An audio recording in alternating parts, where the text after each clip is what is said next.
Hi everybody and welcome to another episode of the United States of a Movie Podcast. We're the movie podcast that makes every Monday a fun day as we get together and we talk movies, but we have a point here at the United States of a Movie. We are trying to find one movie to define each state in these United States. This week, we are stopping off at the state of Maryland. We're currently on our second trip around the states, and this one, we tried, I guess, to just wean ourselves off spooky season, because we kept things pretty spooky and definitely a bit murdery when it came to these particular movies that are going up against last year's champion, which is, correct me if I'm wrong, Hairspray. Yeah, another psychotic movie about raving lunatics that go on a murderous rampage. Pretty much. I don't remember it. The songs were good though. It was very good. Honestly, it's a movie I absolutely did not want to watch, was forced to watch by my wife, and by the end of it, I was dancing in front of the television. It is actually, admittedly, a banger. I've seen it on stage as well, so I will not hear besmirchment. Say that for every movie. Well, I must admit that Silence of the Lambs, the musical, was fucking hilarious. Yeah. We'll get to that one. Before we go, though, let's welcome back my amazing co-host, as always, Ryan Sarna, sitting in Arizona. Welcome back to the show, bud. Great to be here. Just got my skin suit back from the dry cleaner and I'm ready to rock. Wouldn't that make it shrink though? You got to be careful with that. You know, you can't. You do get some shrinkage. Yeah. Depends on which skin suit it's the cold weather. Yeah, usually, you know. And as usual, sitting in the middle of his very own video store in Los Angeles, California, Will Hush. Welcome back to the show. Good to be here, and unlike other people who work at a video store, my mom is not a serial killer, so I got that going for me. But you could be friends with Quentin Tarantino. Pretty much the same thing if it involves somebody else's feet. This week, like I said, we're stopping in the state of Maryland. And like I've already previewed, we decided to go with the Prestige spooky movie. The one that in the 90s, after a 20-year break of anyone even appreciating horror movies, became the movie that basically swept the Oscars of all the important ones. Ryan, why don't you introduce it to us? I'm glad I finally completed my Thomas Harris film and show watch. We picked 1991's. I think you might be right, actually. Silence of the Lambs. 1991, you did it! Well done! Whoa! Okay. All right, the curse has been lifted. Show's over. We can all go home. Yeah, we decided that, you know, seeing as we had just watched Manhunter, which is technically the preview, and as Ryan said, he then went on to watch Brett Ratner's Red Dragon, and then watched some of the Hannibal TV show version, and then he watched Ridley Scott's Hannibal, and is now currently watching the Hannibal TV show again and listening to the Red Dragon audiobook. Yeah. Ryan, you have way too much fucking time on your hands. This is my design. He says that a lot in the show. But we did, we went absolutely neck deep in Jonathan Demme's The Silence of the Lambs. It has been a long time. Yeah. Since I've seen this movie, a long time. I was very excited. I didn't even have for one tiny moment any inkling that it might suck, but it was even better than I thought it was going to be. Yeah, I forgot just how good Anthony Hopkins is in this. Like, I can imagine watching this and then seeing Red Dragon and then Hannibal. Like, the performance kind of hits a little bit, you know, he's a little bit older, but god damn it, in this, he's so incredible. Transcendently scary, this guy. Yeah. Just the way he looks, he moves like a reptile. He blinks very deliberately, if at all. And honestly, and almost as sexy as Kathleen Turner. Almost. Yeah. Almost. Let's be honest. I mean, no one can be as sexy as Kathleen Turner, especially having as much fun as she is having in this week's other movie. Will, why don't you introduce us to that one? So this is a part of our John Waters doubleheader, as we do Serial Mom, starring Kathleen Turner and oh god, what's his name? Law and Order. Sam Waterston. Yes. Sam Waterston. It's also the very first movie that featured Matthew Lillard. That's right. And the Ricky Lake Show. Yes, Ricky Lake. The very, very horny Ricky Lake in this particular movie. And as well as saying is, like, technically with the John Waters doubleheader is that while the one that we watched is like an Adam Shankman musical when it comes to Hairspray, Hairspray was originally a movie by John Waters, starring Ricky Lake. So in this particular case, we do have some sort of like some overlap, and we also have overlap between Serial Mom and Silence of the Lambs because they all both involve serial killers. We have once again inadvertently found a theme, and I love it when we do this. But I tell you what, I love to say it, but what a great week. Two great movies that do two completely different things, but they are doing them very fucking one well. is like a dark, gritty noir thriller, and the other is a fucking murder cartoon. Yeah. The opening sequence of Serial Mom, it is very like they even make a Leave It to Beaver joke. Like it is so like 50s or 60s like TV vibes. Like it's ridiculous. I love it. And I hadn't seen it since 90-something, 95, I think. I rented it on VHS because I like Kathleen Turner. Oh, it's that girl from, like, Romancing the Stone. And, I was like, oh, cool. And I remember it kind of, like, making me uncomfortable. The really murdery nature of her and some of the gore in it making me, like, all I remember is it made me uncomfortable. And I remember thinking, I think this is supposed to be funnier than I'm finding it. Watching it as a 44-year-old man, it was a very, very fucking funny movie, especially because Kathleen Turner looks like she's having the time of her life. Oh, and the overlap, like between her and Hannibal Lecter, they both kind of have like a code. They don't just like murder anyone. It's someone who's doing wrong or like not, or like taking away from society in a way. Like you've got the woman who doesn't recycle. Or like, the one thing I remember this is never to wear white shoes after Labor Day. That's like stuck in my head forever because of this movie. It's that movie. It's Serial Mom and it's the Dukes of Hazzard movie that remind me, because there's a bit where they're like, "Don't you know you're not supposed to wear white after Labor Day?" Stupid, ridiculous line from the Dukes of Hazzard movie stuck in my brain. But this one, like, I forgot how like it's like you said, cartoony, in a way. / Leave It to Beaver / slasher, multiplied by Kathleen Turner with an almost kind of hilarious, like the way everyone is approaching it. The family are almost sort of like Leave It to Beaver-esque, the way the society is. Everyone has this almost like Tim Burton character style. I was going to bright say that. Tim Burton, Yeah, like the opening scenes of Edward Scissorhands, for example. Like it's this bright, vibrant, colorful thing, but every character is a bit of an oddball.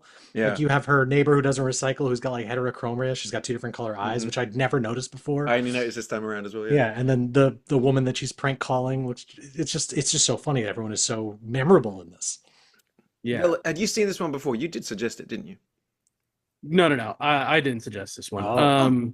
It was opposite. But no, I have never seen this. So this is the first watcher. I did have a lot of fun. I will say at the end of the day, I don't really know if there's a lot to this movie. It's kind of just a cartoon. Based on a true story. Based on things that actually happened, yes. And we do know the mom did have no involvement with this movie whatsoever. So it's fun. It's cute.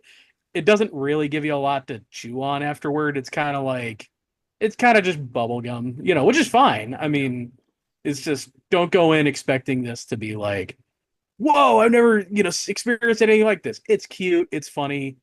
And then is it in a way sort of slightly ahead of its time in sort of reference to like, so one, you've got Ricky Lake, who would then go on to make a career out of sensationalizing, random people from around the country, but also got the way that the celebrity culture of it all and the viral nature of what she becomes and how popular she becomes because of the virality is that I still think that, like, I know what you're saying, Will, because like you're watching and going, how is she going to get out of this? And we do just go from one murder to the other, but it's kind of funny.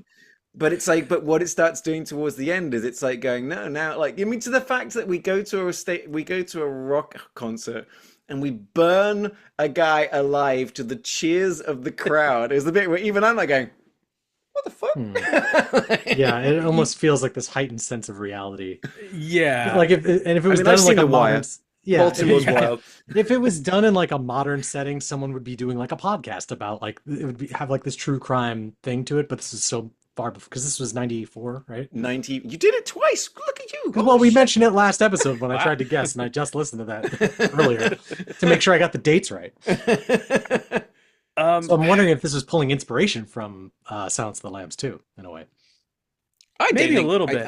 I said I don't think that that'd be outrageous to think, considering the impact the Silence of the Right, Lambs had exactly. Yeah. was still having. Yeah. Yeah. Yeah. It is funny because I did see that it was the movie came out slightly before or slightly after the OJ Simpson trial thing happened. Like it was almost right around. So that's kind of the thing too, is I'm wondering it's like ahead of its time, but like what, 3 minutes ahead of its time? But a You like product, but also a product of its time. yeah, like Yeah. it kind of was made a little bit before like, oh, we saw like a really public example Mhm. of that kind Yeah. of thing going on. So maybe it's just because I grew up at a time where I'm like, this feels kind of like not that biting of a commentary because I've seen this play out a few times in real life, Sure. but Yeah. I don't want to take away from it being not it's I'm not saying it's not funny and enjoyable and you should definitely watch it because I did have a good time. It is a little bit bonkers. It's A just little Yeah. bit. I like this is the first time I watched it as an adult because again it was on cable like all the time or we'd rented it whatever. But this is the first time seeing it. I'm like, oh, this is just like a fucking cartoon. Like it's so ridiculous. A guy gets a fucking air conditioner dropped on him. Like the killing scenes are just silly. Like It's it's the all only way I can silly. describe I it. mean, Yeah. I love that this movie it wastes no time. Yeah. We get all of the information we need about the family because of the Leave It to Beaver-esque scene The where breakfast you know scenes. the exactly the breakfast that like in every movie like the mum has made a kind of breakfast that isn't must have taken 16 hours to create and then everyone eats one bite and leaves kind of thing. But you've got all the stuff sort of there. You get the family dynamics. The way she is dressed informs everything. The neighborhood in itself informs you of the neighborhood, and then we immediately meet the police who go, "There's a serial killer." And or No, there's someone someone's doing making like these prank phone calls. calls, Yeah.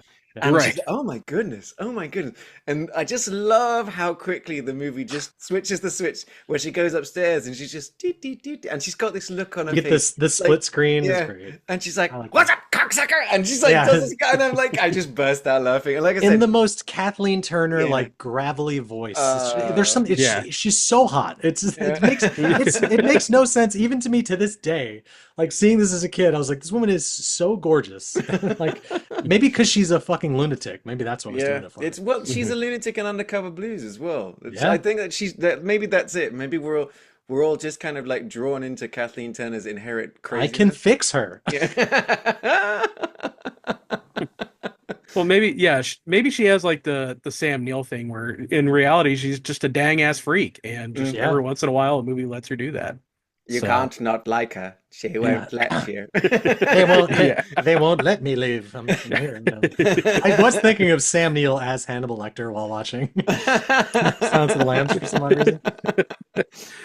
What was crazy to me is so we're watching in the movie, and like you're saying, it's funny you should reference this because Mrs. and I, we drove past some new neighborhood that's being built on the outskirts of Waco, and both of us had the reaction of, did Tim Burton design this? Because it looks exactly like the opening of like, the neighborhood from Edward Edward Scissorhands. Scissorhands, yeah. And in this particular case, I've forgotten my point. I got completely focused on like that Well, neighborhood. you were going to tell us that you dropped an air conditioner on their head. That's right. Where you were going with the story. Yeah. Yeah, sorry. I completely lost my train of thought right there, thinking about that weird neighborhood just down the road. That's actually freaking me out now I think about it. But no, this movie about like the whole thing about it is it's just it is what it is. It's Mhm. just kind of fun. It just Mhm. kind of goes for it. It's not apologizing at all for anything it's doing. Oh, that's what I was thinking about as well. Is that it's actually shot in Baltimore and Mhm. a very very near suburb because it doesn't feel real. And Right. I guess again, probably my fault for watching 5 seasons of The Wire. But the one thing that you do not see in this movie is any person of color whatsoever. That's not true. The one of the garbage Yes, guys. that's right. Yeah, Okay. you're right. Oh, We got cool. one. You Fine. racist. The trash man. But I love those guys. She goes out to greet them, Yeah, brings them yeah. alcohol and broad. It's like 10 in the morning. Like and they help her commit crimes later. Yeah. yeah, she just turns around and like does the wink. I'm like, I know it's funny because like watching this now, that scene when they're in, because she's her own lawyer, where she's interrogating one of the police officers who's going through her trash because he found her books. they found a Chicks with Dicks magazine, and I was Hmm. like, oh, they planted it there, but no, it's actually his Yeah. magazine. Yeah, I know they did high five like it was like they had done it, but Yeah. then again, there you go. It's another reference to Silence of the Lambs, because that's a whole well, the whole Oh sort yeah, of yeah, yeah, yeah, yeah. yeah. See, we'll get to that. No, it's interesting. I'm interested, Will. I thought you would have liked this movie more. Oh, I mean, I enjoyed it. It's funny. But I think and I kind of have the same thing with a lot of John Waters movies, which is he doesn't make movies about real people. They're all cartoons. Hmm. So it makes it a little hard for it to like ground anything and be relatable and to really get invested in what's going on. So, like you said, it's a Looney Tunes of a movie. So How it can kind you of say that? It's based on a true story. that's true. Four different title cards telling you this. And a Yeah. follow up at the end of the movie, Will. True Yep. story. Though I would argue, I mean, have you ever seen a picture of John Waters? The guy is a cartoon character. Yeah, no, Yeah, that yeah, that is his vibe. yeah, But yeah, and yeah. I love the dude, but yeah, his movies I'm always kind of just watching. I'm like, It's fair. okay, Yeah, I think I'd only ever seen like growing up, Crybaby, and Saw then that once. Yeah. this one, and Mhm. then you guys forced me to watch fucking Hairspray, which isn't That's really a not a John John Waters Waters movie. movie. It's close enough. Well, that one isn't, but I mean, like, especially coming from like Pink Flamingos and then all the Right. like Pink Flamingos, I only like because it is just so like not even like oh, it's a trashy film. It's like no, no, no, we are going to disgust you with these people, and I just kind of liked the gumption involved in that. So, It's fair. and Divine is endlessly quotable. Was that his So first movie? it's his first feature. He did like a bazillion shorts before that, but Yeah, Hag in a black leather jacket, Roman candles, eat your makeup, Mondo Trasho, the Diane Linkletter story, a 16 millimeter 1970 short film, These would all be multiple great band names, by the way. multiple yes. maniacs. Yeah, his second feature film, first talkie. Wow. Okay. I mean, yeah, Pink Flamingos would be part three of his trash trilogy. The guy's got a fascinating vibe. Yeah. Let's go with that Yeah, one. I yeah. think But I mean, Crybaby was his most popular, at least of that time period, was his most popular film. it's definitely the most popular, most mainstream. But I mean, I enjoy his movie. Like I enjoy Cecil B. Demented. Like just for it's just such a weird movie. But You kind of know what you have to know that you're getting into a specific type of genre film when you're watching a John Waters movie. yeah, but I He's no Neil Marshall. no, but love hearing the dude talk, and I really respect him as a director. So I like John Waters. Just his movies are just kind of like, okay, It's fair. cool. Yeah. You I know, wonder though, like I know we run into this every now and again where you're watching a movie for the first time that Ollie and I have seen like years ago when we were younger. I agree with you. Like if I'd watched this film now, not having seen it many, many years ago, I'd probably feel the same way. I'm like, I get it, but it's like does nothing for me.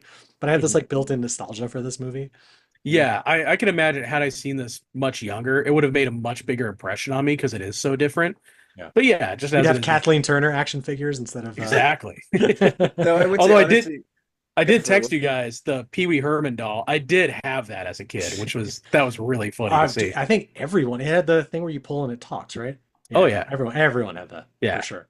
honestly, I had the different experience with this one is that because I barely remembered the first time I saw it. Apart from, like I said, for me it was I when watched it in boarding school. when he when she pulls the guy's liver out or whatever the fuck it is, like, Yeah.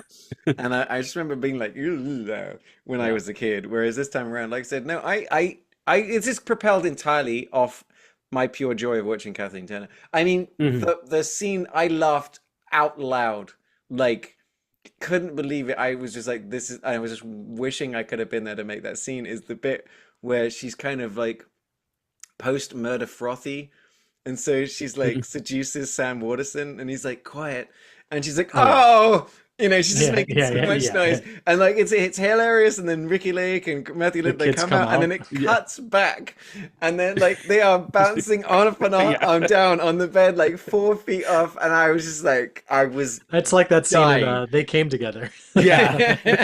Just doing some Yeah. acrobatic shit. Yeah.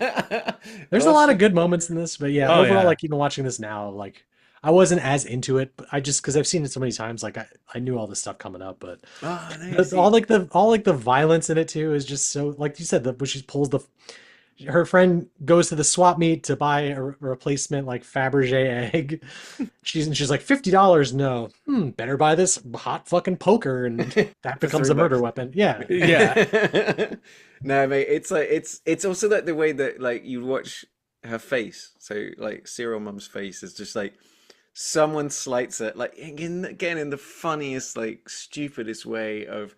Well, I mean that teacher honestly saying there's something you must be doing something wrong at home. I recommend therapy for a He child. kind of deserved it. Yeah, fuck you, buddy. You deserve to die. But like everyone that sort of like wrongs her, she does that the angry psycho face that would turn on, and then suddenly sometimes she'd get distracted by, and she'd go back to Miss like Beaver, Leave It to Beaver face.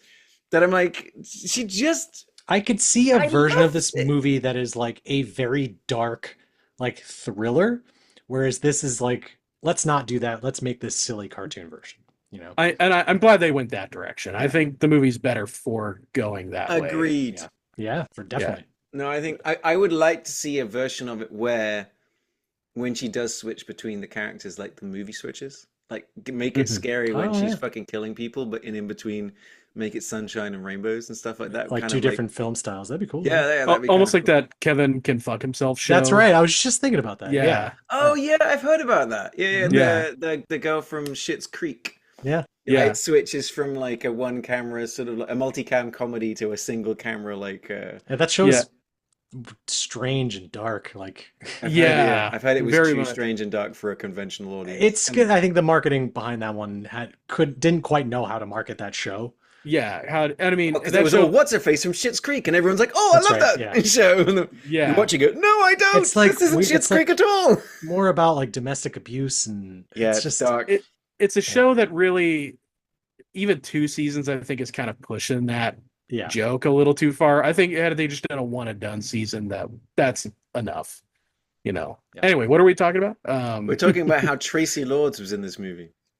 Never heard of her. Dude, Who? Like, no, exactly. Why don't you inform us, The Ollie? film that made Tracy Lords a star. Well, the thing is, I know it. Like honestly, Ryan, you said it. Is like I know her from Blade, like from the opening. Before that, I knew her from Crybaby, like before she was ever in Blade. But what's crazy, like the funny thing, like I said, so everyone look. If She's you only don't in it for like a scene. Tracy Lords, who's like the most famous non-famous person in a way, because she famously became the biggest porn star in the world while a minor by faking her age. At the age of 15 to 18, apparently was in like hundreds of. Just like, Google it. Yeah, exactly. Just Google it. Talk to the FBI. I'm sure it'll be fine. But like but then she's like, I know from that opening scene in Blade, and so she rocks up in this movie, and I'm sitting there going, why do I know this girl? Why do I know this girl? This is so weird. So weird. And then you texted, I was like, oh shit. I think you said, "Uh-oh." Yeah. Well, okay, well, this is going to like show that my not being Americanness is that they'd also said and featuring Suzanne Summers. Mhm. And so I go, oh, maybe this is that famous Suzanne Summers chick, because I never grew up with Three's Company or whatever it is. Right. So I don't actually know who she is. She's not much of a reference for me. Sure. This is like something that didn't cross the pond. I didn't. You've grow never up heard with. of The Thigh Master? Right. But did she advertise it? You know, Yeah, like, that was her. That was her. like That a- was her Oh, thing. there you go. Okay, Yeah. so this is what I mean. So I was like, okay, maybe Suzanne Summers must be some famous young blonde girl. And then at the end of the movie, Suzanne Summers turns up and I go, oh, I wonder who that was. And then you text it and I go, oh. But like Ryan's saying, Google it. Especially if you're in Congress, go ahead and Google it. Best of luck to you. Maybe use an incognito browser. I don't know. But like, no man, like this. Yeah, I like this movie. I honestly, I forgot about the whole. I forgot about the trial scene. But even then, the trial scene did crack me up. Like the only part that I remembered is when the guy from the glory hole. Yeah, the sleaze, which is insane that remembering the glory hole in the swap meet, like this place. But then also Right. me not as a teenager knowing what that was. It's more like, why would Exactly, there be a yeah. hole there Yeah, I haven't seen this movie since I was like a teenager. at a glory hole. Yeah, I watched it. You So they watched watched it through the glory hole. Yeah. Watched it through Glory Hole, yeah. Just as John Waters intended. Honestly, if you asked him, he probably would say, "No, that's a great way to watch this He'd movie." be proud of you. Yeah, like well done you for finding a way to watch it. Yeah. But like, yeah, no, the bit where then she distracts him, and I just with the way she's opening and closing her legs Yeah. again, it's just cracking me up. I for some reason, as a kid, I remember that being a little more graphic for some reason, and this is again, it's just very cartoony, like It, indecent proposal yes. graphics. Yeah. Not Tracy Lord's graphics. Sorry. No, it was very and maybe this is just because I rented the DVD. Were the legs like CG or like post effect? Like there was some weird like effect when I was watching the DVD where I'm like, that doesn't even seem I like mean, her I had legs. to pause it like 3 or 4 times. I didn't notice. I kept rewinding it. I was sweating too, like the guy on trial. Dude, so I'm watching that, and then because I was just listening to Unspooled's episode on Basic Instinct, and then Enemy of the remembering, podcast, and then sure. our chat about Basic Instinct, and then watching Lethal Weapon, and Or Loaded Loaded Weapon. Weapon. Yeah. Yeah. But just the combination of all those things came together at the same Yeah. time while watching Mhm. that scene and just cracking me up because it's like the loaded because just the loaded weapon of it all is always That just Loaded Weapon is such a perfect encapsulation of that, like the 5 or Mandela 6 effect or whatever it years. is. Just that Yeah. like that 5 or 6 year stint of like these incredibly popular films, to a Mhm. lesser extent, the one with Armand Desante that I think we talked about, Fatal Judge Dredd. Yes. Fatal. I think it's called Instinct. Fatal Instinct. Yeah, Yeah. Oh my God. which I love. Yeah, well, like, I mean, this one, it was, what I went looking for in this thing was that when I found out that this was actually shot in Baltimore, I was really surprised. Because I was like, there's no way Baltimore is this nice. But then it said, and in this suburb. And I think also, like I said, when I referenced the whiteness of it all Hmm. earlier, I think that's also kind of the point in this movie. It is deliberately set in Right. the 1950s, 60s-esque vibe Yeah. of, everyone. Even It's the worst it's, thing a person can do is not recycle. it's funny you said it because Right. even still, like the way it's shot, it does feel like they have phones and stuff, but it still feels like it. I was like, wait, when is this movie supposed to take place? The only thing that gives us any kind of understanding of that is Matthew Lillard and the movie, the video store, which apparently was yeah. John Waters' local video store. That's cool. Like that's like literally the one, like in the way that like I said, Will goes to like one of the last video stores on planet Earth where he rents all his stuff. Which again, I love that, Will. It's awesome. Yeah. But it's that because I missed that. I And genuinely miss fucking I going love to video seeing- stores. And I love seeing video stores portrayed in like older films of Yeah. that era too, because you like there's so many like little Easter eggs and things in the background of Yes, like, are you oh, spending shit. you're Oh, spending yeah. all the time looking in the background? Yeah, all I the was thing, like, all yeah, of the. all the- I remember what- that cover. Yeah. like what was out at the time? The woman was returning Ghost Dad. Yeah, Yes. I dude, the line I Loves love Bill Cosby. Bill Yeah. Cosby movies. She's I was like, returning Ghost Dad to rent Annie, yeah, which then sets up the next scene because I remember like her singing Tomorrow as she's being bludgeoned by a lamb shank or whatever the fuck Yeah, it was. Man, Yeah, apparently that never costs- never has there been a more justified killing in a movie. Like, Yeah. my God. This is the first time I noticed like the sandwich that she was making. I think I texted you guys. It was It had, like, like, I think it was green- turkey. It was like neon green jello. It was She's so sitting there bad. watching Annie. She's got the Oh. dog licking her fucking feet. I was like, yeah, she's got to go. Yeah, no, it's not that she gets the dog licking her feet, and then she's like, "Yeah, get him real wet." Oh, And I was like, "Kill? No, all bad. Oh, this is all bad." And then what's the kid that got burnt alive? He was really familiar to me. He was from some other TV show or movie from the He's 90s. Jimmy Olsen on Lois and Clark, The New That's Adventures of Superman. exactly who he is, and that's why I know him. Will, thank you. You also Right. know him from the original Dungeons and Dragons movie. Oh yeah, I do know him from that too, but I don't want to remember that.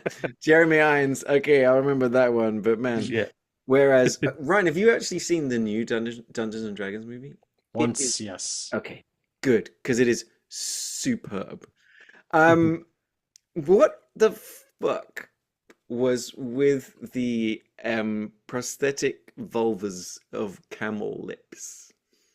Oh, I did It's read that trivia there thing. was the thing that I again never really Awesome. clocked out when I was a kid, but I'm looking at the band name like because you know the phrase like camel toe Mhm. is the proper the proper Moose The knuckle. proper English and name. moose knuckle. Any Yeah. sophisticated man knows that's what it is. But I was like camel lips, that's interesting. But then she lifts up the bass guitar and it's just this hyped up thing. And I'm like, oh, it was, fucking awesome concert. it Yeah. was so bizarre.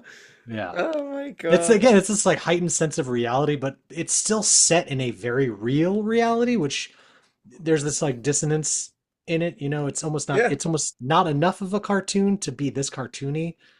It's Yeah. like another part of the realism that from that I noticed that a lot of the time when it comes to sort of like people driving past, like in the it's them. That's Sam Waterston. That's Kathleen Turner. Yeah. Like even specifically where she goes, she's chasing and like with the knife, she waves kind of shit, like stuff like that. I was just like, wow, man, they're like people just actually driving these cars. It was That like the the car chase she's in with the when the police is chasing her and she's playing the cassette. yeah, It's it's just just I was like, rocking out. fucking ridiculous. Or when they all go to church and there's like 17 police cars, following behind them, and just like it was, like this movie, it's silly. It is It silly, is. Yeah. but like if you like Kathleen Turner as you should, and if you like, something a bit random, It's a tough recommend. I mean, I recommend it, but again, like if you didn't see this at that time in like the mid to late 90s, you might not have a great time with this one. disagree. I, I'm gonna I, say, I I'm gonna say you have a good time. Yeah. yeah, I would recommend it. I would just like kind of set people up, be like, imagine if Chuck Jones made a live action movie. Like Mm. that's kind of what this is, you know. There would be It's sound effects of people slipping on banana peels, Yeah, but it's just yeah. like, but it's with true. murder. Whoop! Mm. Yeah. I don't But disagree with you. yeah, but I think it was a very fun, very funny watch. Like I said, just don't. It's just frosting. It's just fluff. Yeah. There's not going to be a lot It's afterward. no undercover blues. It's There's no no muerte. Thank God. Morty. My name Ugh. is Muerte. Did you not like that movie? I forgot. How He could you hated not like? it. You wrong, wrong. And he's God. like the biggest Dennis Quaid fan. I love only his real life work. I've seen Substance. I The love Substance, Inner only his Space. Jack Quaid is the only thing I like about him. Oh, I always liked him in Inner Space. Great in Inner that movie. Space. I was just thinking, when are we going back to Florida so we can end up watching Body Heat, which launched Kathleen Tina Turner's career. OnlyFans? Oh. Yeah. But like that's from 1981. Lawrence Kasdan's first movie as a director as well. But I'm like just Oh. reading about like Kathleen Turner, never seen it. Great reviews, 96% on Rotten Tomatoes. William Hurt, God rest his soul. Yeah, never seen it. Oh Heard yeah, it's I remember. banging. Okay, yeah. It's a I mean, I was neo-noir she's erotic thriller with yeah, Kathleen of course. Turner in Yeah. 1981. Say Amazing. less. Yeah. Yeah. I'll watch any Larry Kasdan like picks. So yeah, I that I sounds love fun. with the Romancing the Stone motion pictures. I enjoy those as well. Oh my God. That's where I know her from. That's why Yeah, I was for sure. crazy for Romancing the Stone when I was a kid. And then I used to love watching Jewel of the Nile, which when you watch them Right. back to back does not compare. It is like it definitely, the Michael Douglas, Kathleen Turner of it all Yeah. definitely works. But Romancing the Stone is a solid, that's a what's his face? Zemeckis movie. Isn't Danny DeVito in that one? Danny Or is it- DeVito, yeah, yeah, is yeah, absolutely yeah. brilliant. Will, have you never seen Romancing the Stone from the look on your face? It's been so long. I have seen it, but I saw it on TNT when I was like, I Ooh. don't know, It, 9. it's So it's very I'm due for Indiana a Jones. rewatch. Yeah, Well, they it's just remade like didn't it wasn't Oh the yeah. Channing Tatum and Sandra Bullock one like kind of a past like a version 100%. of that? It was Yeah. the Lost City Hmm. was Mhm. yeah, which yeah, I know it was kind of a wet fart, but I also kind of enjoyed it in a way. I don't know, it was weird, but no, Romancing the Stone, absolute banger. Stick it on your Yeah, list. yeah, that's a great one. You know what it is though? An absolute banger from the very, very goddamn beginning. Jonathan Demme's The Silence of the Lambs. Let's talk about The Silence Hmm. of the Lambs, guys, because wow, like we've gone from The Thing, to Silence of the Lambs. I It's I was you know, I was thinking about like what was talking about when you watched Manhunter. You mentioned you were watching Longlegs and you were looking for something similar, so you watched Manhunter, and I'm just thinking like, fuck, I just love this genre of movies. Longlegs, Manhunter, Sounds of the Lambs, Zodiac, like this Mm. type of like dark crime thrillers where there's some level of like supernatural element sprinkled in. Ah, I fucking love it. Well, it's about this. It's about movies by grown-ups made for grown-ups. And I feel like I that's just call them adult movies. that's going back to Tracy Lords, right? Though I think today, mostly I'd say that's prestige TV. Everything Yeah. like adult-based, adult Yeah. stories. You were just talking about Hannibal and things like that has gone to television. And this was back in the Yeah. days of you could go and watch a grown-up movie as a grown-up, and it was something like The Silence of the Lambs. And I remember you saying last week, Ryan, it stuck with me because I've always felt the same way. This movie poster still scared me because I still remember it scaring my mom and dad. I Mhm. remember it being a movie that people talked about being scary, and I went into this movie scared, and I was scared throughout it Yeah. because it's just a fucking And great movie. I didn't see this movie until much, much later in life. Mostly because of the title. Like as a kid, like I was like You 8 like your lambs 9 years loud old. and Yeah, proud. Yeah, just the screaming. the title "Ah!" the title just didn't make sense to me, and the poster with the moth, I'm like, I just didn't get it. So I didn't see it until I like learned until I like really got into watching movies, just how fucking amazing this movie is. It's Yeah. it's evident just like from the beginning, and it was something that you sent around, wasn't it, Ryan? You sent something to us that short Yeah. YouTube video goes, oh, that Hmm. makes sense. This movie won 5 Oscars, and I really enjoyed it. Sort of like, because it talked about some things that I had noticed, but it helped make it make sense Yeah. to me. I Of definitely noticed it on this watch. like the tropes idea of a girl running through trees, or the searching with the thing and pulling something back, expecting the jump scares, but it's not that kind of movie. But the one thing about this movie that stood out to me incredibly is Jonathan Demme's and Tak Fujimoto's use of POV. Yeah. Like that we're so And often like seeing center framing a character. Yeah. yeah, it's bonkers because like yeah. you'd think it You'd would never see that. yeah, no, it's so much of this movie is okay if you're watching the podcast. It's like Yeah. but if you're not, it's like it's a close up of someone's Yeah. face It's and they're dead just center frame. talking. Yeah. And then like so something is like you'll notice is that you're always getting her POV, but when it's somebody else's POV, it's not actually their It's POV. over It's the shoulder. just Yeah. slightly off. Mhm. So it's like you're only ever experiencing stuff from her point of view. And they do things like, it's a shot that just really stands out, and it's not subtle at all, but at the same time makes its point brilliantly.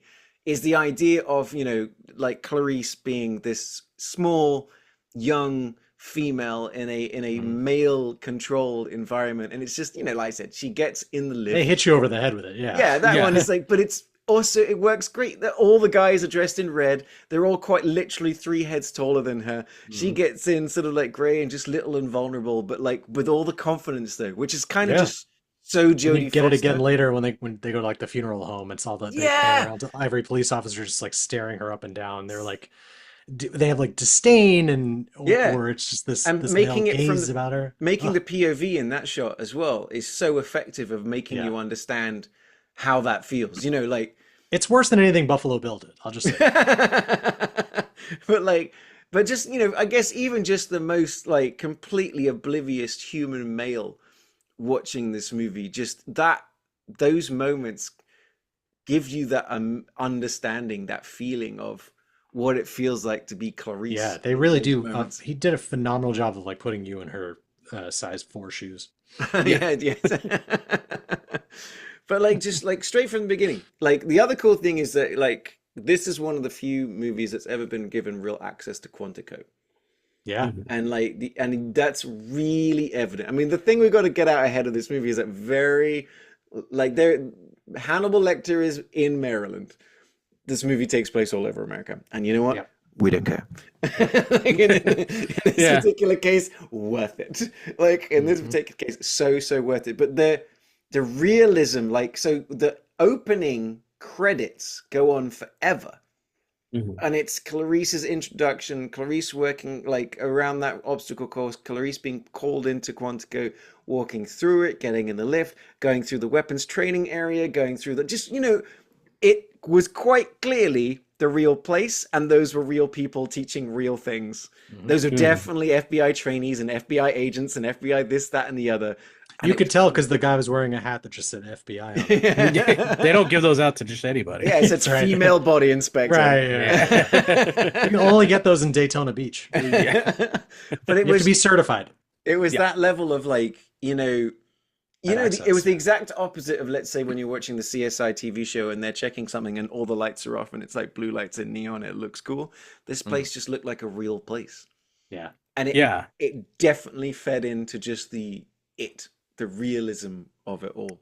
The only thing that's like not realistic and kind of like otherworldly is any time we're with Hannibal Lecter, where like that feels like you're going into like a gothic nightmare, no matter if it's in the original cell or the one in the cage and that which I don't Where is understand. that? But I also don't care. It looks fucking cool. Yeah. Yeah. But they did, he did a similar thing in Manhunter. Will Graham goes to visit him in his cell, and it's this like stark white. It's like the bathroom from The Substance. It's just white tile. Yeah. Everything. It's great. Like it's this surreal feeling, whereas this is this dark gothic. Because you can get that shot like when she's going down the stairs with Dr. Chilton.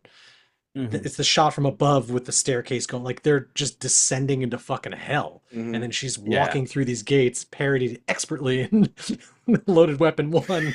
Yes.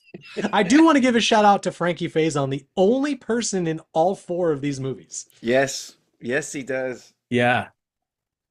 I will say that. I mean, it's like it gives me vibes of Shawshank Redemption. Is where they're keeping Lecter. It feels like something from the 1700s. Yeah, it's just old stone. It looks cold. And the thing is that it's also the starkness of, you going down that corridor and there's those three nutcases, like that behind bars, and it just seems normal. And then you get to the final one, and it's just. And he's just standing there. Glass as well. The glass that seems invisible. Like how they did that.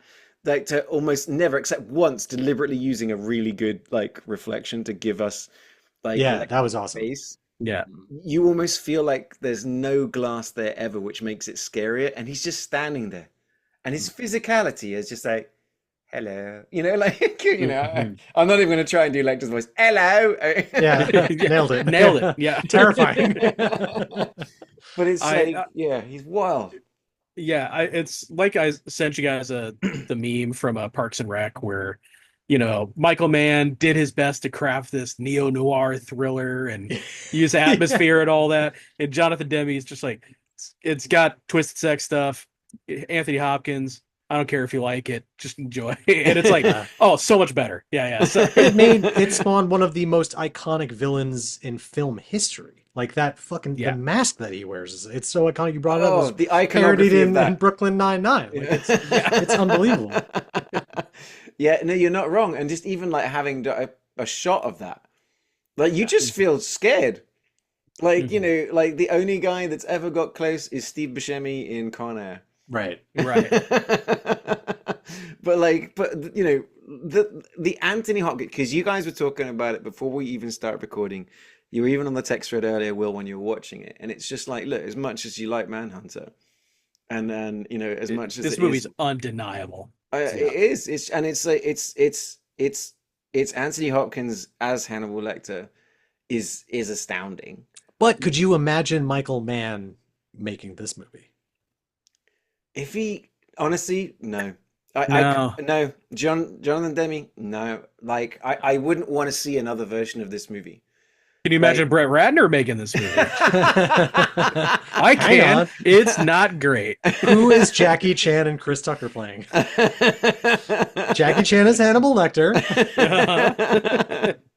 And also Clarice. Perfect. He's doing a clumps.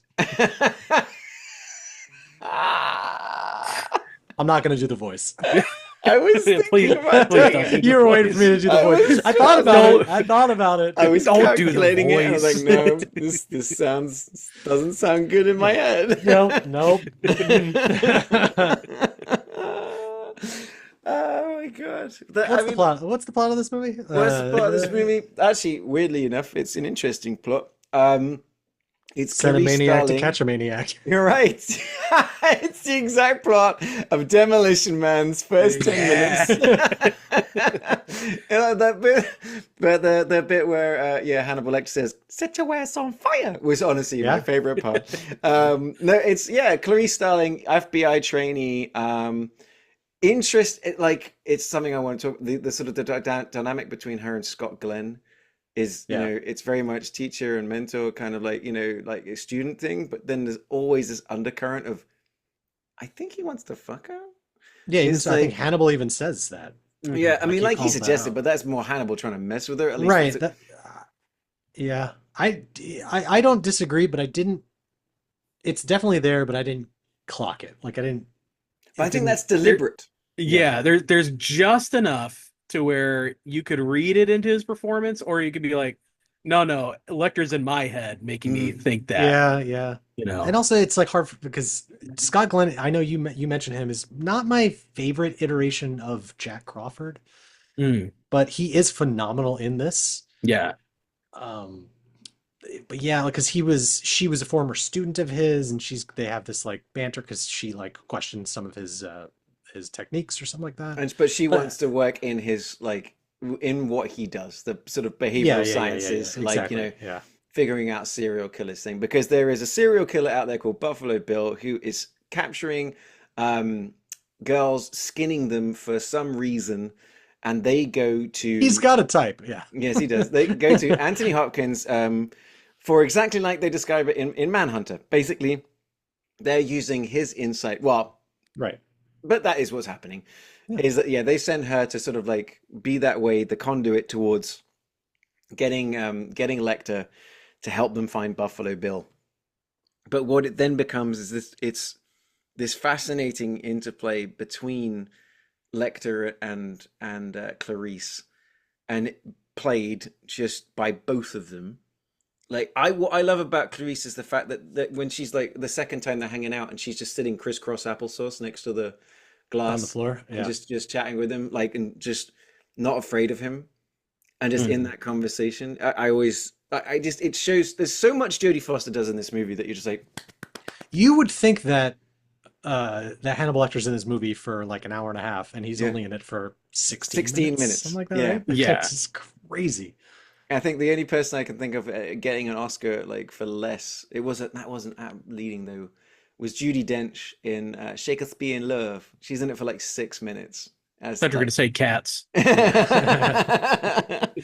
that's James Corden. To get a main actor Oscar for 16 minutes work. Yeah, and like I think this too famously changed like the dynamic of the Academy, right? For a genre like horror film, to win that many awards is like unheard of. Well, it's kind of like you were saying, and like I was actually watching another sort of video essay earlier, and it was kind of talking about how there'd been like in the 70s, like even though The Shining had been kind of ignored at the time and then got regarded as a sort of a legend, and that there were a couple of like big sort of like horror based sort of 70s movies that I mean, Jaws being one of them, clarified as a horror. So two of them got nominated sort of for Best Picture, and then for 20 years ignored essentially until this one came along. And it's crazy that we wouldn't describe this as a horror. I mean, I'd almost describe it as a sort of crime thriller. Right. Just by now, yeah, for sure, because messed up elements to it. But at the same time, it's like there's nothing genre about this picture. It's just it's just a great movie. You put into that genre category because of like the violence, like the gore, and just the fact that he's a fucking cannibal, basically. Like it makes him this horror villain. But yeah, I wouldn't consider this a horror movie, though I was horrified multiple times. Right. I mean, like the bit is like we very, again, I know you guys mentioned this on the group chat.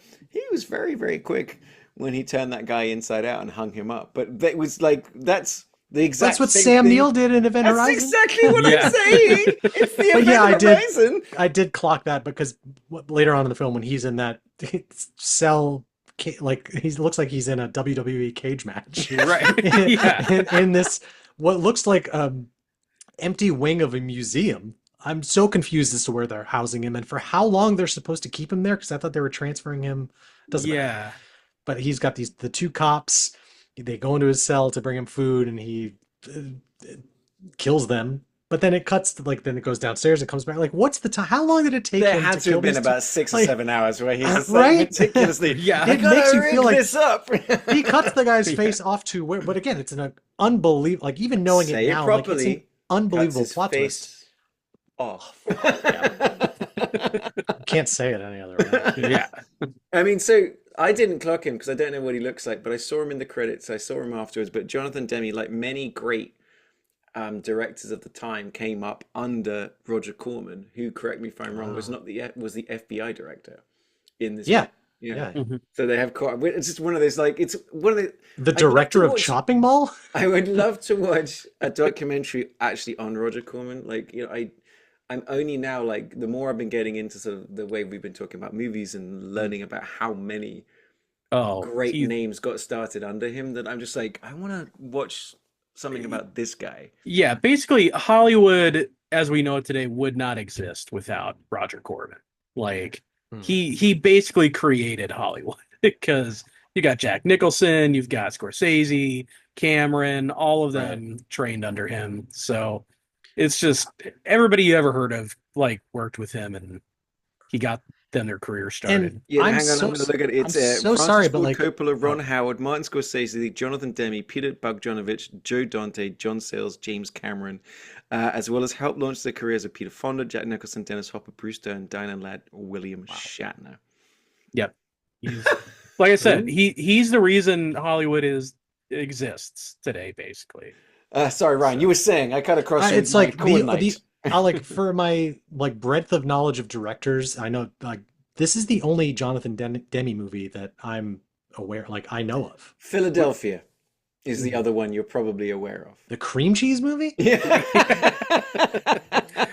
Yeah, That's he the- did, yeah. That one just- was pretty bloody too. but I like mean, he's done a fuck ton of movies, but this is like the only one like I'm yeah, the very one conscious I of. mean, like I'm married to the mob, but I don't I remember being aware of, may have sort of seen once Michelle Pfeiffer, Matthew Modine, but Silence of the Lambs, Philadelphia was kind of like his double whammy. the Manchurian Candidate. Yeah, I actually started the Manchurian Candidate is even like about like within the last 9 months. I'm like I was always interested in it. It's Jonathan Demme, it's Denzel Washington, Meryl Streep.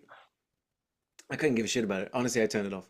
Yeah. Like about 40 minutes in, I was like, it's just not hitting whatever I needed. Rachel getting married. I remember hearing about that. That's the Anne Hathaway on release from rehab. I think I actually did see that one.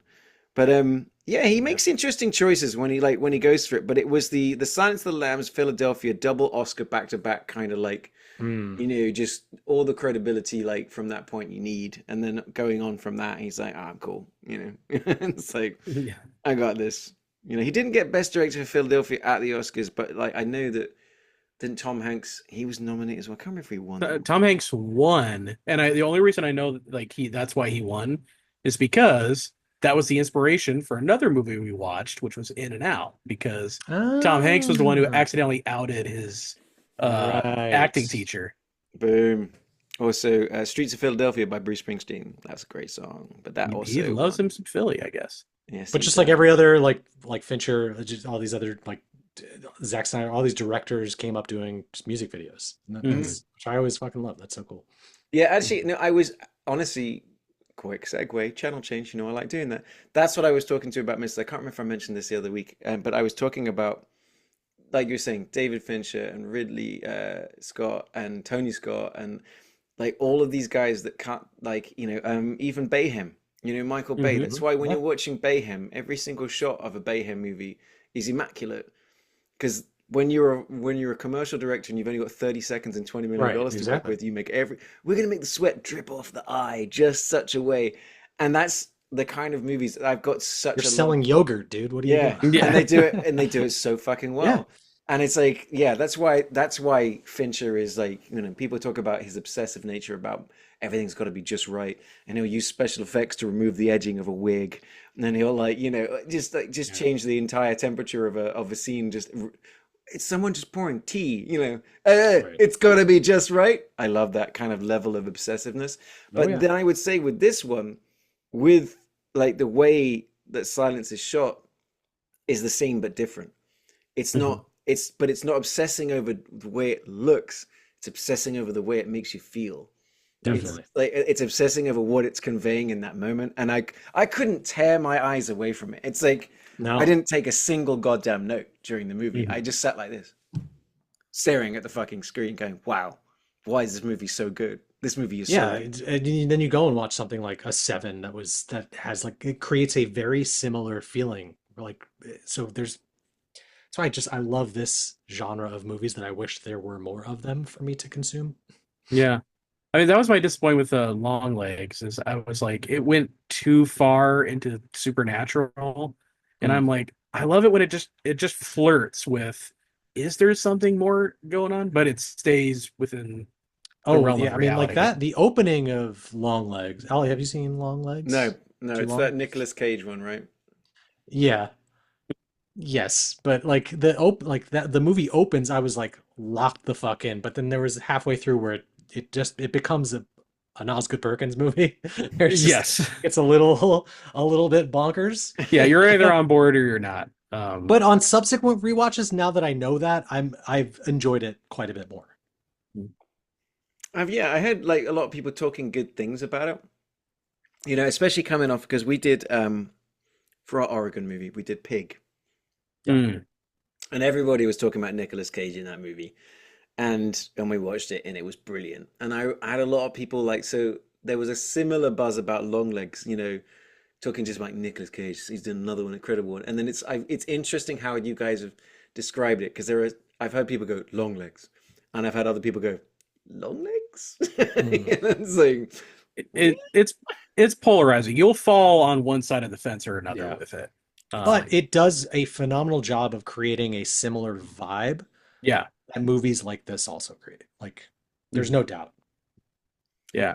I It's one of those I wish again, it makes me kind of wish that Thomas Harris had not made Hannibal Lecter the star of the whole franchise going forward and brought back Will Graham. And like the third one would be him and Clarice working together, another serial killer, and then Hannibal Lecter just again only in Yeah. 16 minutes of the entire thing. But Because, like we yeah, said, the De Laurentiis's Clarice was the only. I think this was the only book they couldn't acquire the rights to. mhm, So I think that's why. yeah. But yeah, I the fact mean, that I don't, he's not even mentioned in the book at all. But I also like that she couldn't be more of a different character from Yeah. Will Graham. But to your point, seeing the two of them together because they are so intrinsically different Mhm. would be great.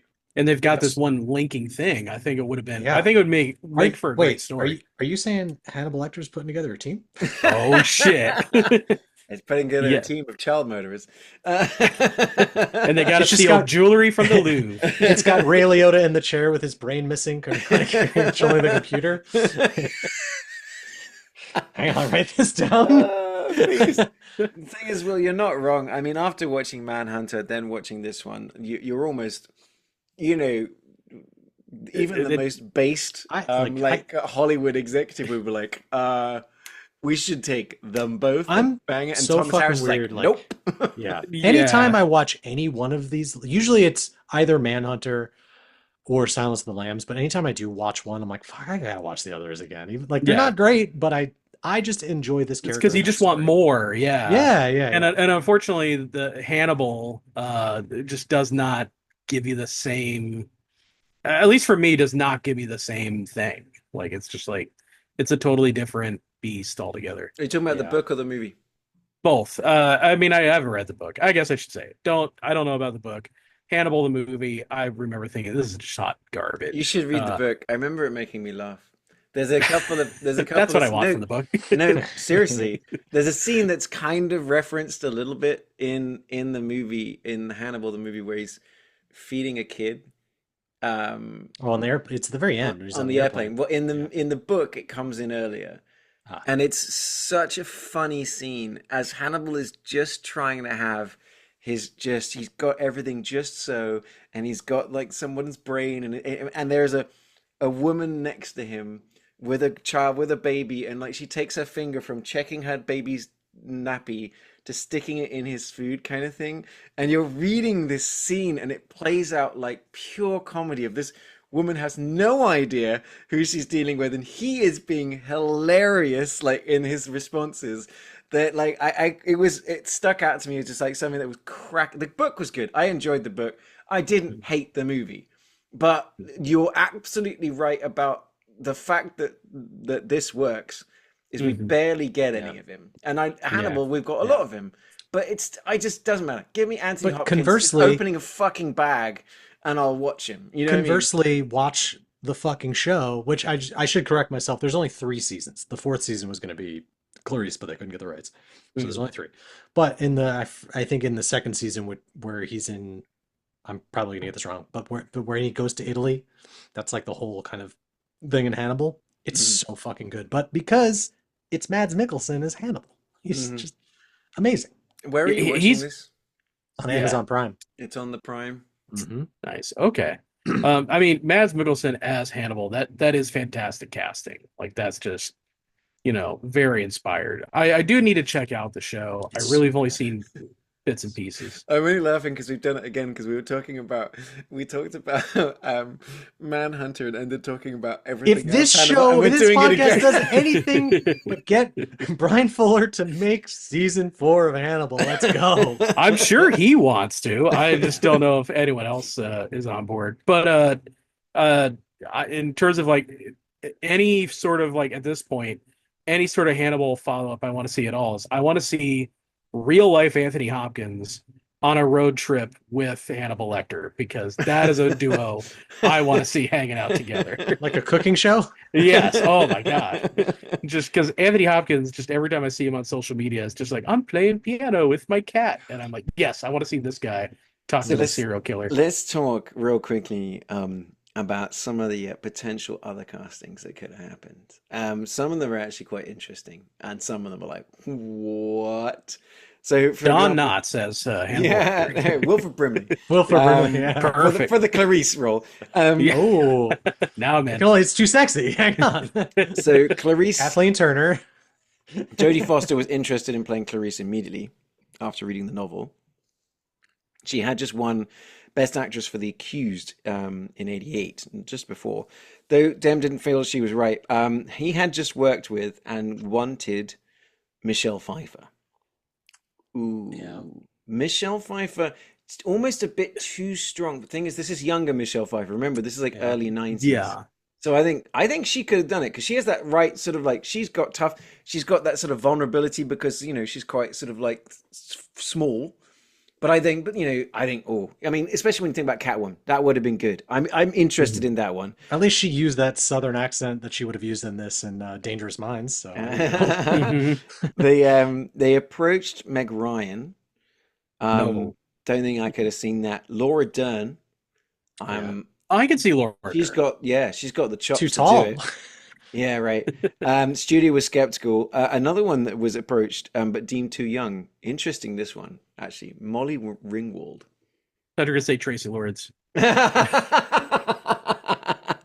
Molly Ringwald is like, okay. But honestly, like, to be honest, like, watching it, especially watching, Brian's still laughing, is Jodie Foster is like, she looks so young. Like watching this now, especially in this, and she's got this like meek vulnerability, but she's still such a very capable badass in this.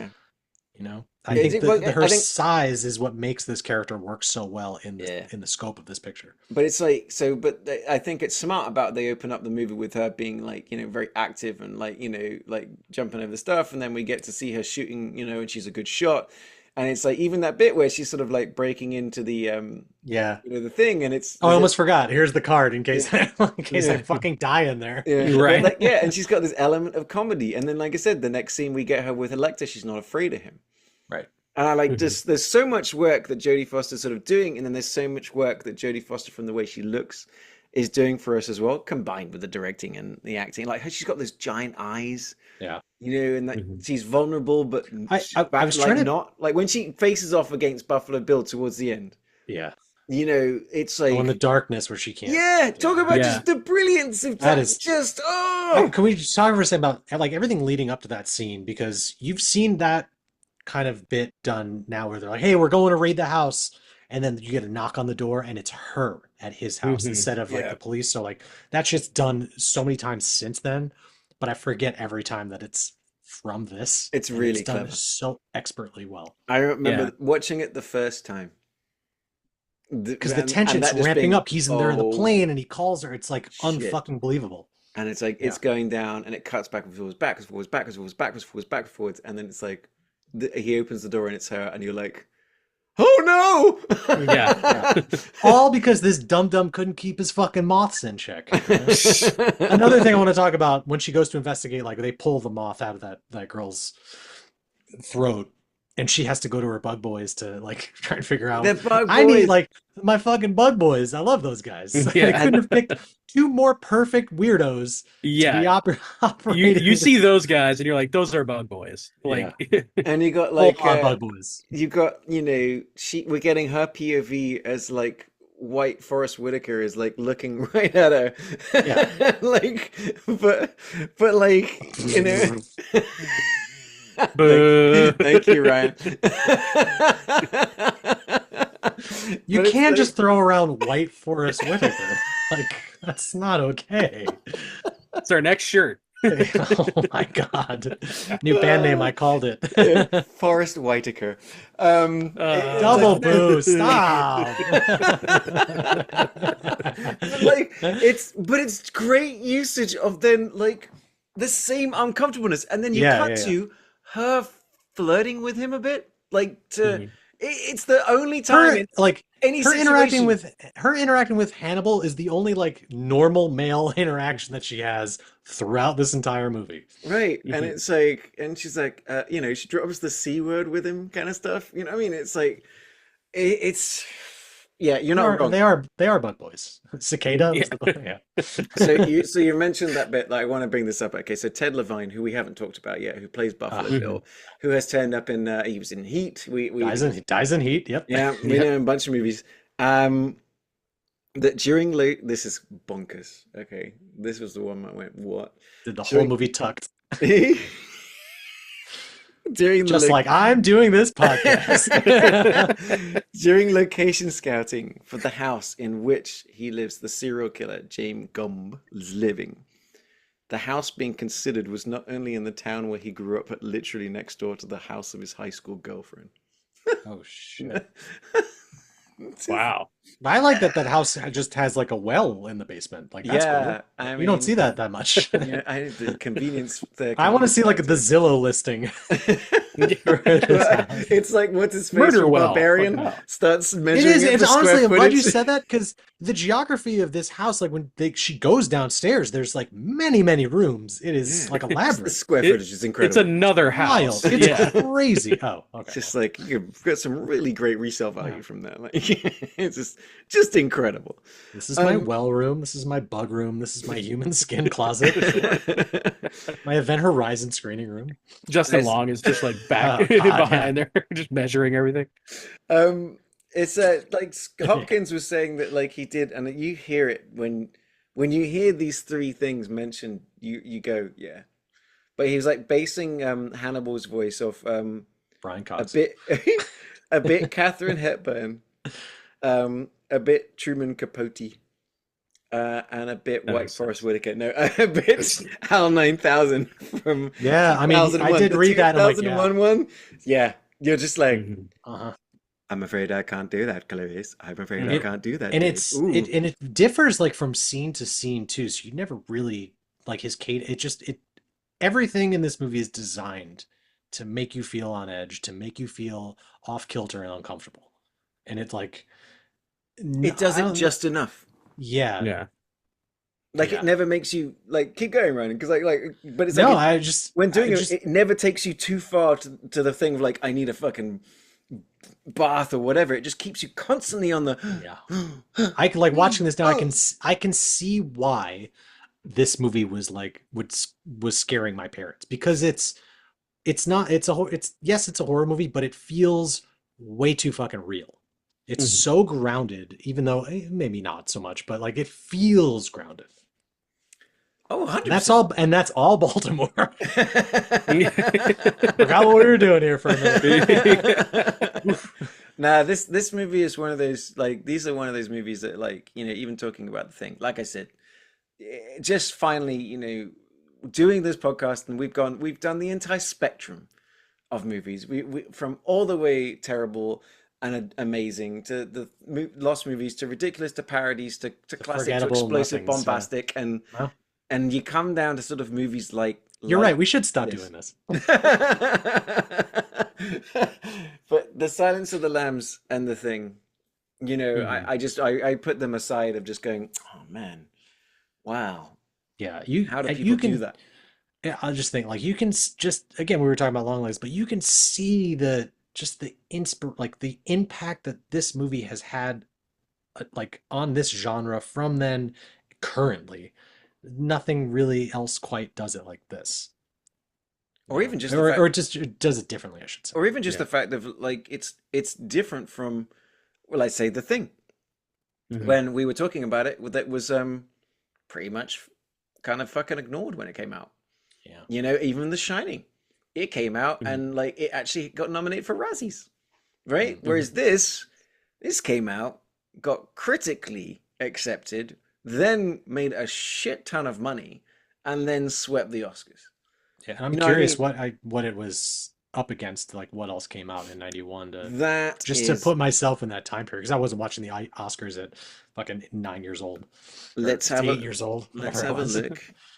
I was Muppet watching Treasure G.I. Island. Joe, baby. Yeah. Yeah. 91. Dick Tracy? God, I saw that in the theater. Terrifying.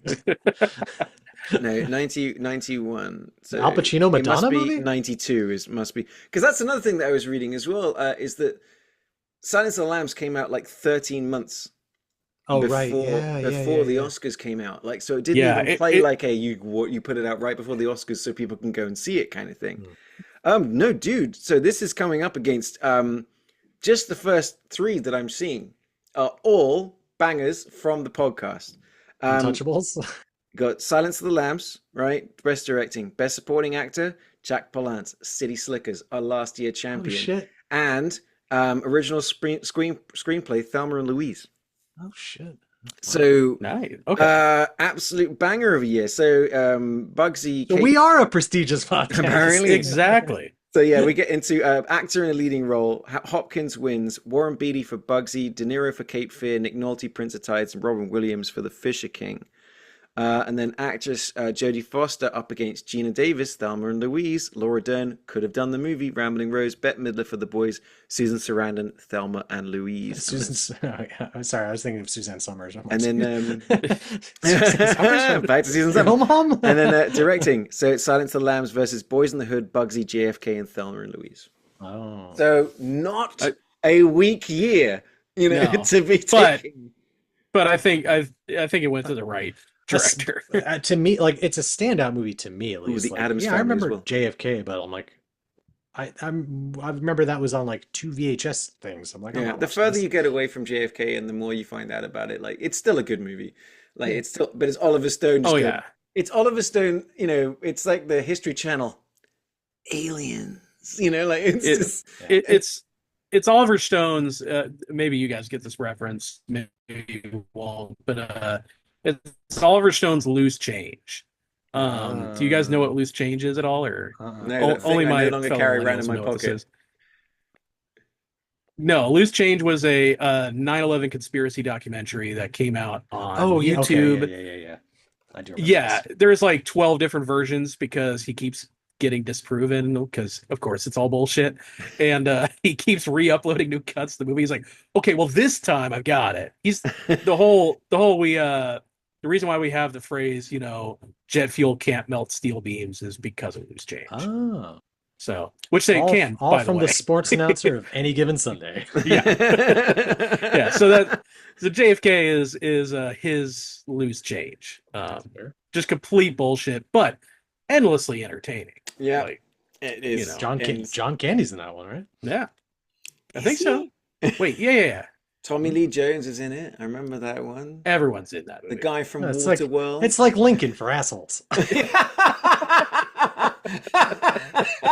That's actually the sleeve right there. That's actually, I don't think you could boil down that movie any better. You son of a bitch. Just gonna make Yeah. a sticker of me just going like this with dumb shit written around. You will can slap on his Blu-rays. Hell yeah. Okay, we know the new poster you've got to make. Yeah. Okay, it's Lincoln for assholes.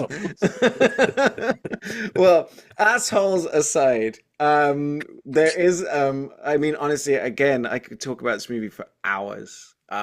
It's incredibly good. There's not a wasted moment or shot in it. It's like just the tension on it, fantastic. It is an absolute banger. But the bigger question is when you're talking about the Maryland of it all, is that we do have, last year's champ, Hairspray, while it being a sort of fantastical musical getting into the kind of like the civil rights of the time and this, that, and the other. We got Serial Mum, who is the Leave It to Beaver-esque murder sort of like cartoon. And then we have Silence of the Lambs, who, while it does have a part of it set in Maryland, in Baltimore, bounces all over the city, bounces all over the country. That I'm almost sort of like, I don't think either of these movies, because the one thing that Hairspray has that Serial Mum doesn't is, like I said, a proper representation of people of color for the area.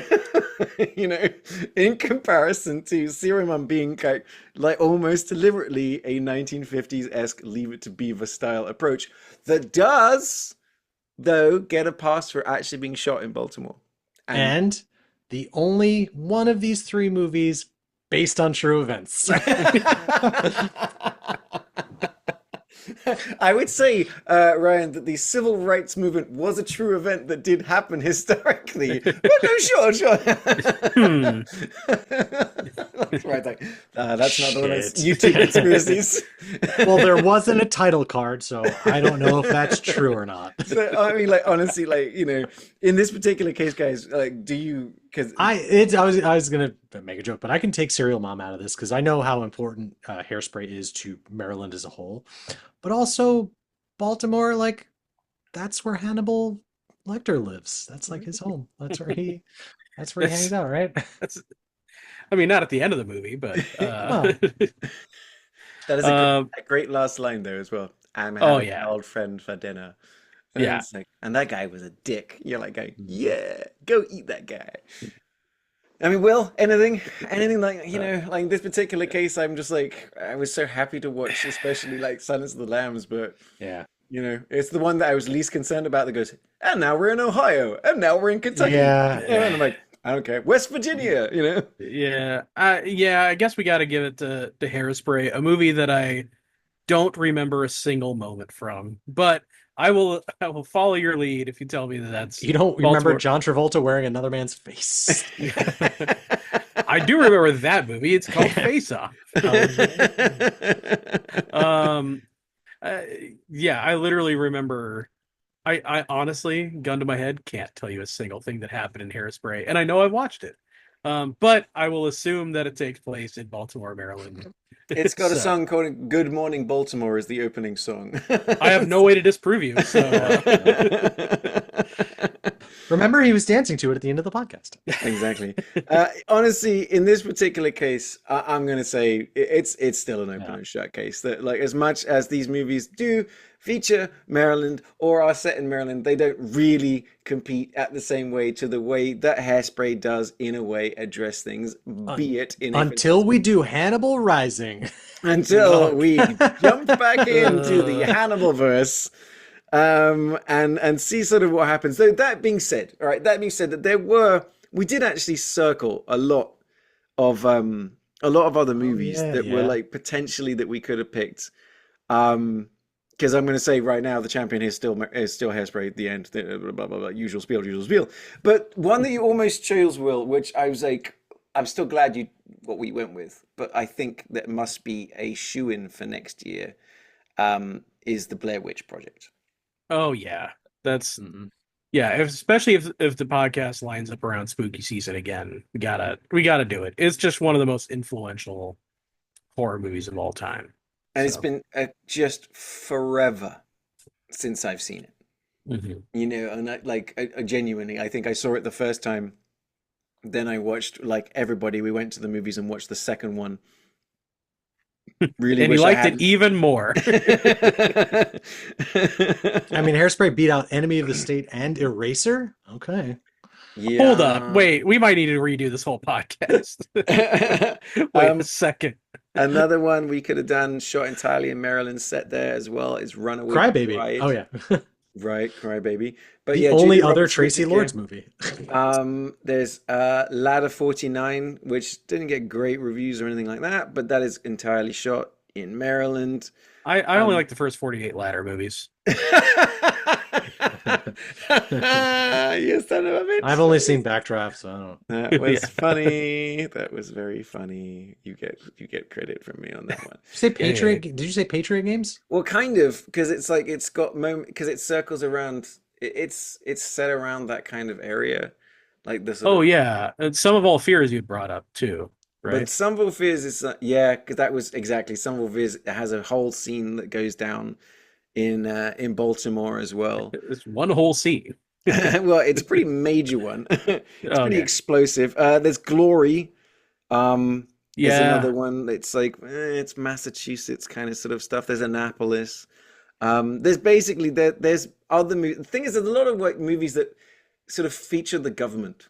You know what I Yeah. mean? Because I, once you get around that sort of area, we could watch No Way Out from the other perspective. oh my God. I was going to literally just reference watching No Way Out for no other reason than I want to watch it again. A lot of people also mentioning Wedding Crashers. Well, Um, it's because that there's that one line in the movie, crab cakes and football. That's what Maryland does. That's the only thing people like. I actually attribute to that film. don't Yeah, they, I don't think it takes place there, does well, it? don't they go Who and knows? stay at like the secretary of Yeah, whatever's like house in Maryland? Is like that's where the yeah. major part of the wedding happens. Oh, and Catherine Patton. Oh, the other one that we almost chose, even though we're not quite like because when it really gets into it, the rest of the movie takes place in California, but Outbreak. Oh yeah, The yeah, yeah. yeah, movie yeah. about a rage monkeys and this that, and the other. And then what just happened? I Oh sent you my guys a God. link this week, and it was they're infected with hepatitis C. They're infected with like COVID and something else. A bunch of Those monkeys monkeys. should not have been driving that scene. I'll I say was it. like, just for being on the nose with the news, that one would have been a great choice. But unfortunately, yeah, we're gonna have to. I genuinely think, all right, we're definitely doing the Shawshank, not the Shawshank Redemption. The Shawshank Outbreak. What's the movie I referenced? No, wait, No Way Outbreak. That's the one. Holy shit. oh my God. Oh my God! Uh, Please stop being hilarious. The scary movie I said we're gonna do. Blair The Witch. Blair Witch Blair Project. Witch. Okay, thank God. All right, there you go. Which actually came out the same weekend as Runaway Bride. Huh, weird. Both set in Maryland. Coincidence? Same movie. There we go. Yes. All That right. was I know that one. The year was 1999. Oh, so close. 98. You did that one deliberately. What? I know. I could see I that thought for one. sure thought that was 99. Really? Are you fucking with me?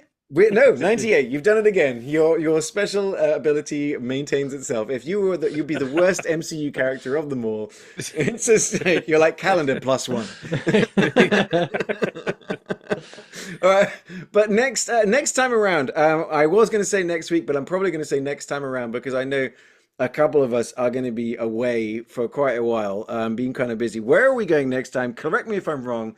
It's Alabama. What was our champion last time around? It wasn't Sweet Home Alabama.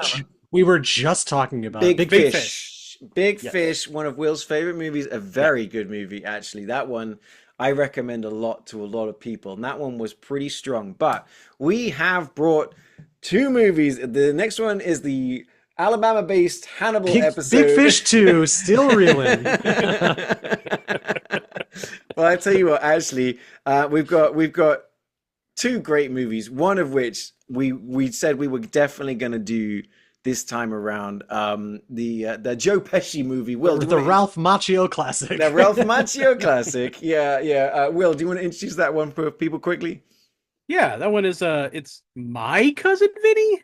Um But yeah, I'm excited to do that one. That's I love that movie so In much. Russia, it's our cousin Vinny. In Russia, Vinny cousins you. Yeah, my cousin Vinny, the movie that taught me about grits. Yeah, that now I adore. Checking out on our just sponsor, no, our non-sponsor sponsor, who will one day be a sponsor, Just Watch. It is available everywhere to rent. It is not currently available. Though I have felt like it's been everywhere to watch. Yeah. And I've been sleeping on it. I might have it on VHS somewhere. Yeah, God. Oh, no, I think I've got it on Laserdisc. And then the other one that we've chosen, we've given it kind of Already forgot. yeah, no, it's well, we gave it the Hannibal Lecter sort of rules of, well, technically the movie starts and is technically set in Alabama, though at some points it's going to go off around the road. But Con Air. we also want to watch it. Do you remember, Ryan? Do you remember it? I certainly don't. It's the musical that ended all musicals. Oh, Dewey Cox, the story of Dewey Yeah. Cox. It's Walk Hard, Oh, sorry, the that's it. Dewey Cox story, which is a movie that is such a good satire, such a good pastiche of a genre that it completely destroyed the genre and made it come back stronger. This is a movie that should have made a gajillion dollars. And honestly should be more highly regarded as being pure comedic genius. I can't wait to watch it. I'm again on Just Watch. It's available to rent everywhere. It's also not streaming. It's another one that has sat on my Netflix queue forever. I can't believe that's not on there. I know. Okay. It's just, but this one, I mean, it's going to be a banger. If anybody wants, they can come over to my house. I've got them both on Blu-ray. So I bet you bloody do. I'll read the novelization. So next time around, it's going to be my cousin Vinny up against Walk Hard, the Dewey Cox story, trying to take down Big Fish, a tip-top movie. To be quite honest, though, this week was a banger. You can't go wrong with watching The Silence of the Lambs. I think you'd enjoy watching Serial Mom and just having a bit of a good time. I wouldn't say Silence of the Lambs is a... It just depends on your mood, because Yeah. you just depends on the headspace that you kind of want to be in after watching these movies. Serial Yeah. Mom is, you can watch it with your friends Yeah. and drinking. Silence of the Lambs is watch it completely by yourself during the day with the lights on. yeah, Silence of the Lambs is on a scale from 1 to John Hinckley. How into Jodie Foster are you? Let that There you go. dictate. If you want to shoot Ronald Reagan, this is a movie for you.